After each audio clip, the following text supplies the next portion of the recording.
উজানচর মনোমুগ্ধকর সুন্দর গ্রাম।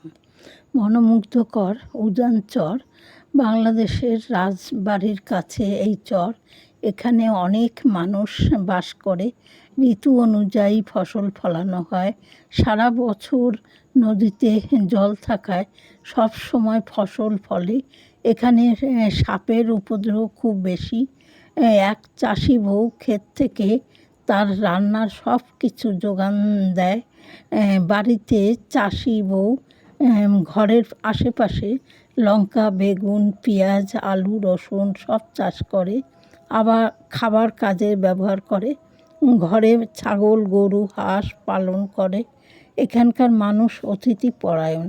বাচ্চা, বুড়ো মহিলারা সবুজ খেতে মনের আনন্দে কাজ করে। মনের আনন্দে উজানচরে বৈশিষ্ট্য আলাদা। এখানে রাস্তাঘাট অনেক ভালো। সবাই মনের আনন্দে মাঠে কাজ করে। তারা সকালে খুব ভোরবেলা ওঠে, আবার সন্ধে ঘরে ফেরে।